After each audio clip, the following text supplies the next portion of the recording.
It's midnight and you're tuned in to Nightline with me, Muhammed, Ahmad, Hamdan. The top stories. Government upping efforts to secure release of 2 Malaysians from Guantanamo Bay. And Malaysia is prepared to face outbreak of disease X.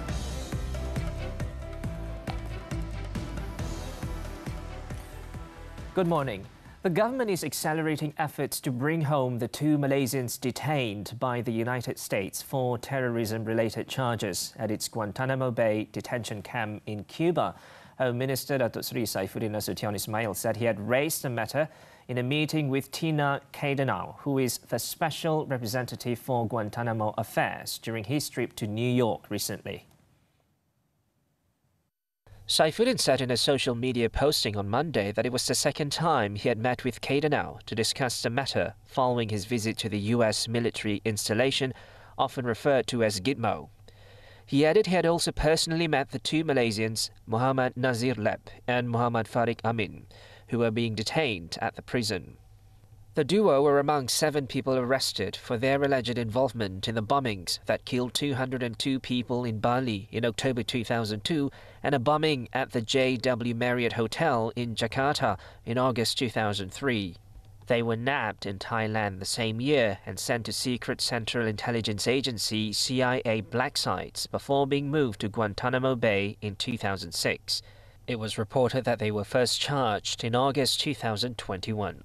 The trial, however, could not proceed because the US government could not provide qualified Malay translators.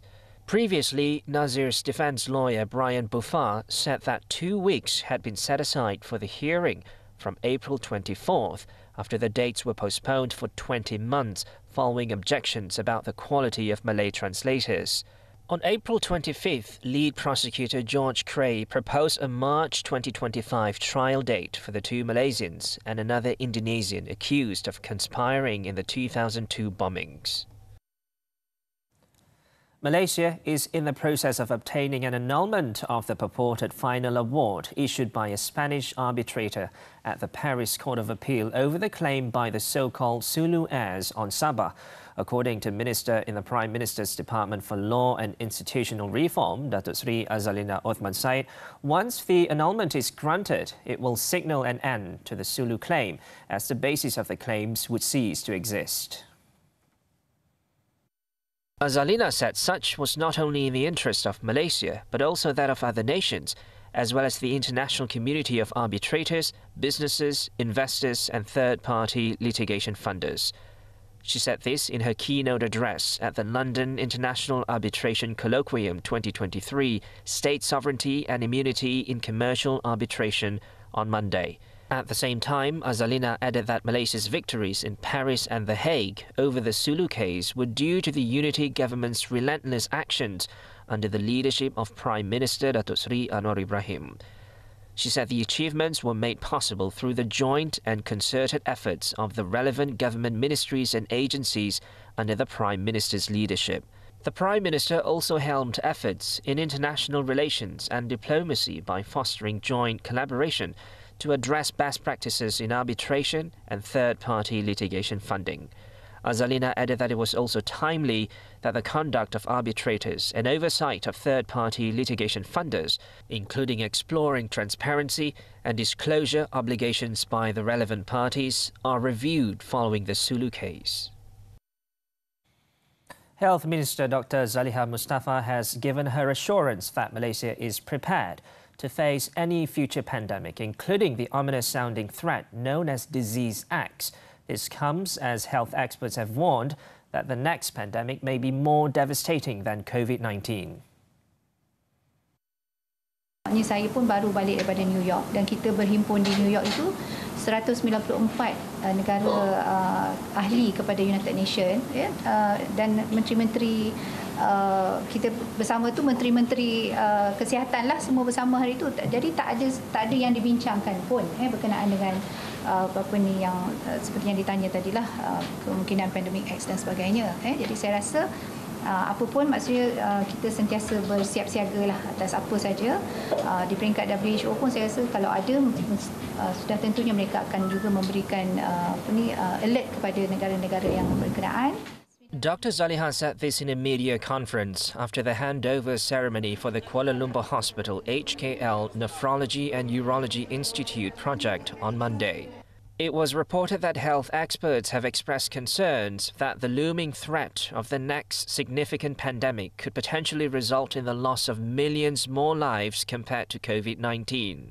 WHO has labelled this Disease X simply because no one knows what the next pandemic will be.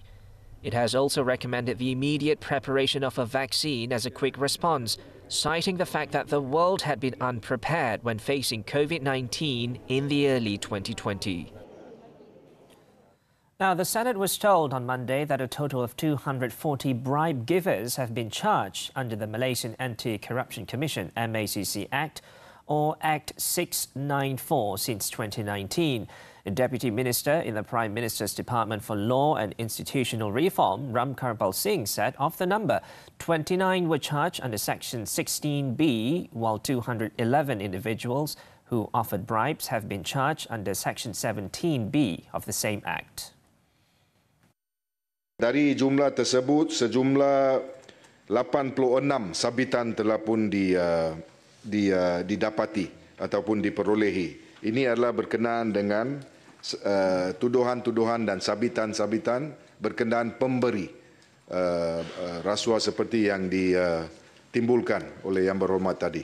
Itu adalah statistik terkini yang telah pun didapati. Ramkarpal also said the government was looking into the need to set up a law commission or law reform commission to ensure the effectiveness of the law review and reform process. He added with the establishment of the commission at a later stage, efforts to review and revise existing and outdated laws can be implemented as soon as possible, in line with the government's efforts to ensure that national legislation remains relevant. Moreover, the Deputy Minister stated that his department was aware of the proposal that the government should enact an anti-discrimination law, but insisted that it must first be examined in detail, taking into account the sensitivity and current needs of the multi-ethnic society in the country. Lelaki yang disyaki perogol bersiri, Lee Chow Meng.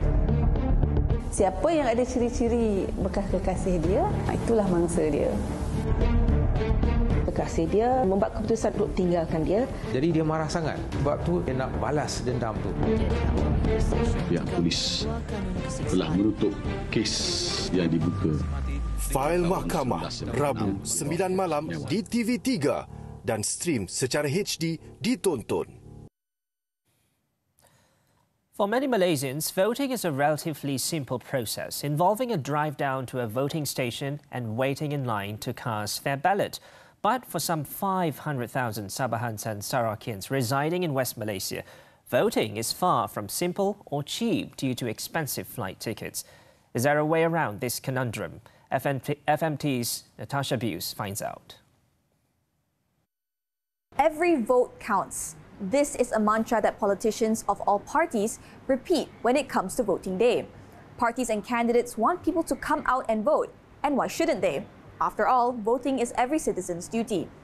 But for the estimated 500,000 Sabahans and Sarawakians living in West Malaysia, going out to vote is a little bit more complex. Exorbitant flight tickets, which can cost hundreds of ringgit per way, mean voting can be expensive, even if it is a civic duty. While postal voting is available, East Malaysians living across the South China Sea are not eligible unless they are serving in uniformed units or the media. Many believe it is time to review the rules, especially ahead of the state elections in Sabah and Sarawak due in 2025 or earlier. Council of Professors fellow Janeri Amir is among those who wants the Election Commission to consider enabling Sabahans and Sarawakians in West Malaysia to vote via post. It's very difficult for them to vote for GE and also state election in Sabah and Sarawak because of time constraint. They need to apply for leave, and more importantly is the cost involved. So to solve this problem is by allowing them to have these postal votes.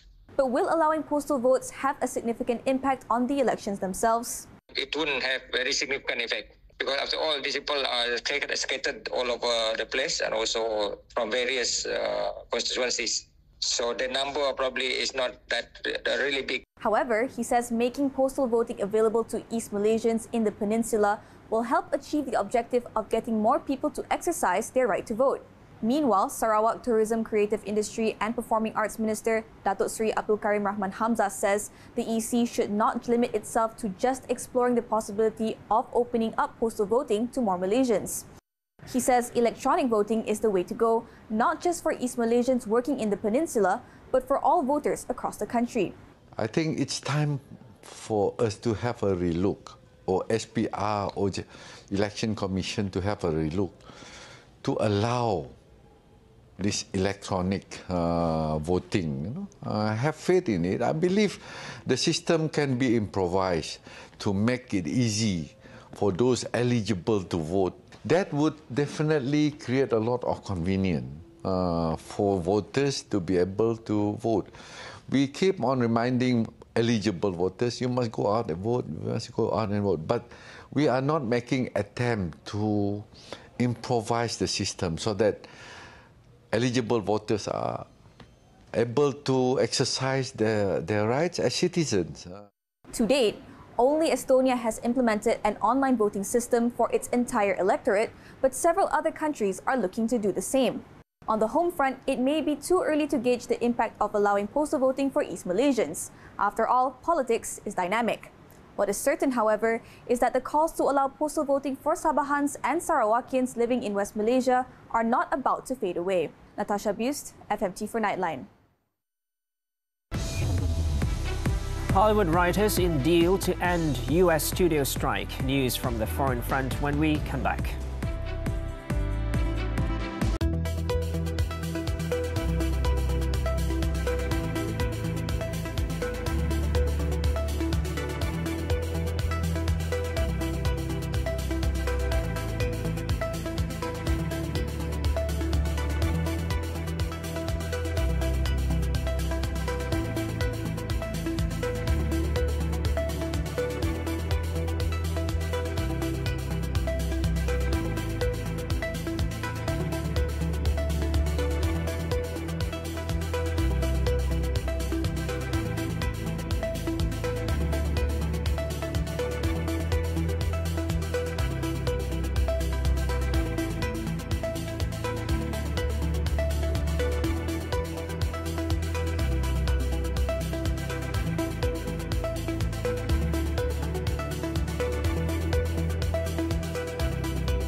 Welcome back to the foreign front. A growing stream of ethnic Armenian refugees are fleeing Nagorno-Karabakh following Azerbaijan's seizure of the disputed region last week. More than 3,000 people have so far crossed into Armenia from the enclave, which is home to a majority of some 120,000 ethnic Armenians. They left after the government in Yerevan announced plans to move those made homeless by the fighting. It also warned that those who stayed could face ethnic cleansing. Azerbaijan has said it wants to reintegrate the ethnic Armenians as equal citizens. The installation of a floating barrier by the Chinese Coast Guard was a violation of international law. The Philippine Department of Foreign Affairs, in making the statement on Monday, said they would take all appropriate measures to protect their country's sovereignty. The Philippine Coast Guard and Fisheries Bureau personnel discovered the floating barrier, estimated at 300 meters long, on a routine patrol near the shoal, locally known as Baho de Masinloc. The National Security Advisor condemned the installation of the barriers by saying it violates the traditional fishing rights of its fishermen. China, however, defended the installation, saying its Coast Guard took necessary measures in accordance with the law to drive away a Philippine vessel. Hollywood's Writers' Union reached a preliminary labour agreement with major studios on Sunday on a new 3-year contract that promises to end the 146-day strike that has taken a heavy toll across the content industry. However, the 3-year contract is still preliminary and must be approved by leadership of the Writers Guild of America, WGA, as well as union members before it can take effect. The WGA, which represents 11,500 film and television writers, described the deal as exceptional, with meaningful gains and protections for writers. While a milestone, the settlement will not return Hollywood to business as usual, even if it is ratified, as the Screen Actors Guild American Federation of Television and Radio Artists Union remain on strike.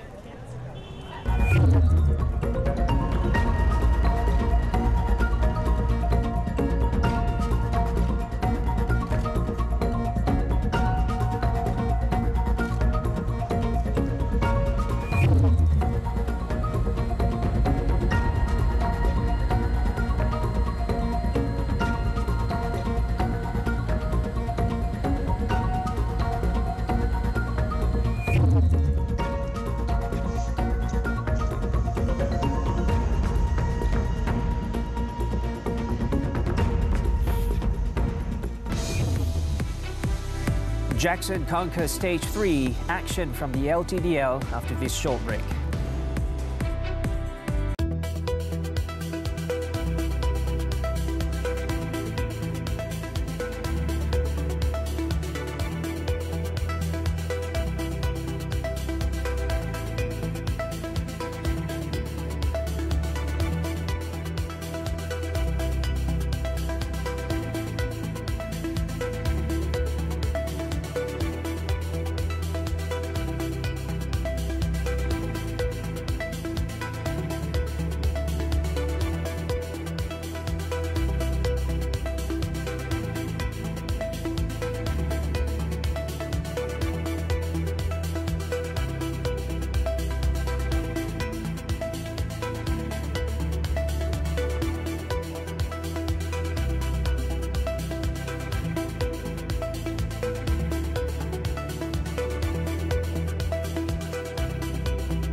Sports, the 2022 Hangzhou Asian Games.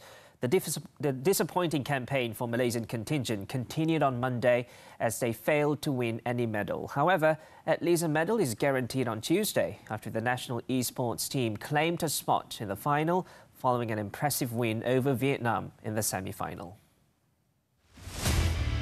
With esports being held for the first time as a medal event, the national team have successfully entered the Arena of Valor final after defeating Vietnam 2-0 in the semi-finals. The final, which will take place on Tuesday, will see Malaysia take on the winners of the semi-finals between China and Thailand. Meanwhile, the national sepak takraw team failed to show their true potential, but it was still enough to edge Indonesia 2-1 in the men's team Group B tie. The win has confirmed Malaysia's semi-final spot, but Ahmad side must beat South Korea on Tuesday to top the group and avoid world champions Thailand in the last four. In the swimming event, the quartet of Q Ho Yen, Lim Yin Chuan, Tan Kai Sin and Arvind Sean Singh Chahal clocked 7 minutes 22.08 seconds to finish the fifth fastest in the men's 4x200 meter freestyle relay final. Turning to football, the 2023 Malaysia Cup, Perak FC booked their berth in the semi-finals after claiming a 3-2 aggregate win over Sabah FC. Entering the match on a 2-2 scoreline from the first leg, the Boss Gauru's only goal of the match came in the 45th minute through one Zak Haikal. Sabah fought harder in the second half but failed to capitalise on their chances. And the 1-0 result remained till the final whistle, sending Perak into a semi-final with defending champions Johor Darul Takzim await them. Moving on to cycling, the 2023 Le Tour de Langkawi, Bolton Equities Black Spoke team rider George Jackson produced a scintillating final sprint to win the Stage 3 from Jeli to Baling Kedah on Monday. Jackson turned on the power in the final 200 metres to cross the finish line of the 183.1-kilometre race ahead of Enrico Zanoncello of Green Project Bardiani, CSF Faizane and Carlos Blanco Canal of Euskaltel Euskadi. The race commissaries credited the same time of 4 hours, 14 minutes, 13 seconds to 56 of the top 121 riders who completed the race in a group. Zanoncello's performance was enough to take charge of the green jersey as the overall leader, displacing Tudor Pro Cycling Team's Arvid de Klein, who finished over 30 minutes down on Monday. Tudor Simon Palo claimed the polka dot jersey away from Terengganu Polygon Cycling Team's Nur Amirul Fakhruddin Mazuki after bagging maximum points at Jeli, Puncak Titiwangsa and Sri Banding, while national team rider Nur Aiman Muhammad Rosli rode an excellent race to seize the white jersey as the best Asian rider after crossing the finish line in 6th place. Aiman has the same time as the second-best Asian rider, Tarakan Chayasombat of Thailand Cycling Team and Masaki Yamamoto of JCL Team Ukyo in the race for the jersey. The fourth stage from Bukit Mertajam to Meru Raya in Perak on Tuesday will see riders covering 140.2 kilometres. With only one Category 3 climb at Kuala Kangsar, it is likely to end in another bunch sprint. More to come, Cathal T shot dead. Don't go away.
Welcome back.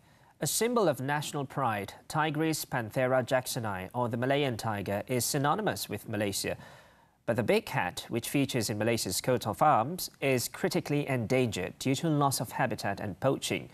Now, the government has renewed its commitment to protecting the Malayan tiger. Will it be enough? FMT's Danish Raja Reza and Amira Huda have the report. Imagine waking up one morning and finding out that only 5 out of 100 of your closest relatives are still around. Heartbreaking, isn't it? This is the grim reality Malayan tigers have faced since the 1950s. As recent as 70 years ago, there were an estimated 3,000 Malayan tigers throughout the peninsula. Today, only 150 or 5% remain due to loss of habitat and poaching. In 2009, the government rolled out the National Tiger Conservation Action Plan to protect the animal that is central to Malaysia's identity. More recently, Prime Minister Anwar Ibrahim took it a notch higher by announcing stronger measures to protect the critically endangered species. The measures, which include the expansion of protected areas and increased enforcement, are part of the 12th Malaysian Plan midterm review. Christopher Wong from WWF Malaysia says the initiative will provide a boost to the survival of the Malayan tiger. What's even more encouraging is the government's commitment to cracking down on wildlife crimes, expanding protected areas, and getting local communities involved. This approach doesn't just benefit the Malayan tigers, but also other endangered animals that share the same home as the Malayan tiger. Wong, who leads WWF's Tiger Conservation Program, also lauded Putrajaya's move to encourage small businesses to adopt eco-friendly practices. It is indicative of a well-rounded approach to conservation, showing that they understand the importance of both nature and economic growth. Pertubuhan Pelindung Khazanah Alam President Damien Tanem Divian wants the Wildlife and National Parks Department, or Perhilitan, to be further empowered. So, since Perhilitan is a federal agency under NRECC, the state is not obligated to listen to them in land-related matters. The government has to empower Jabatan Perhilitan Malaysia, which is the Wildlife and Game Department, to have powers to object when areas which are critical to tigers and all other protected species in Malaysia are eyed for development. With the government's renewed commitment, hope burns bright for the survival of the Malayan tiger. Danish Rajareza and Amira Huda, FMT for Nightline. In Kelantan, a 33-year-old suspected cattle thief was shot by cops after trying to attack one of the policemen with a sharp weapon in Machang on Monday. Despite sustaining injuries, the suspect managed to escape by hijacking a police patrol car but died from his injuries about 4 kilometers away. State Deputy Police Chief Deputy Commissioner Muhammad Ali Tambi said a patrol team was sent to Kampung Jo near Labo after authorities received a report about 2 men who were spotted acting suspiciously in a car at about 4:30 a.m. The driver of the car attempted to flee upon seeing the patrol car, resulting in a pursuit that ended in the suspect's vehicle skidding to a stop on the shoulder of the road in Labo. One of the suspects then tried to attack a policeman with a sharp object, prompting the officer to fire several shots at the suspect's leg in self-defense. The suspect, however, managed to escape by jumping into the patrol car and headed towards Kota Baru. He was later found dead in the stolen patrol car in Pulai Condong, while his accomplice, a 43-year-old man, was arrested in Labo. The body was later sent to Machang Hospital for post-mortem. Checks revealed that the deceased had previous criminal records, and police also found several pieces of equipment in the car which were believed to have been used for cattle theft activities. The case is being investigated under the Penal Code and Road Transport Act. A lorry driver has pleaded not guilty to a charge of reckless driving, resulting in a road crash that killed 2 motorcyclists on the spot in an accident at kilometre 5.7 of Persiaran Utara in Putrajaya last Wednesday. Muhammad Izzatul Shafiq Mozahari, 29, was charged in the Putrajaya Magistrates Court in front of Judge Aima Nabila Muhammad Azhar. He was charged under the Road Transport Act 1987, which provides for imprisonment of up to 10 years and a fine of not more than 50,000 ringgit upon conviction. The judge set bail at 5,000 ringgit with 1 guarantor and instructed Izzatul to report to the police station once a month until the case is over. In a 10:15 a.m. accident on Wednesday last week, 2 motorcyclists were killed while 7 were injured after a lorry laden with sand crashed into several vehicles at the road bound for Puchong. The incident occurred when all the vehicles involved stopped to make way for the police outriders who were rehearsing for the Tour de Langkawi. Police said a total of 14 vehicles were involved in the collision: a trailer, a lorry, 7 cars and 5 motorcycles, including a traffic police motorbike.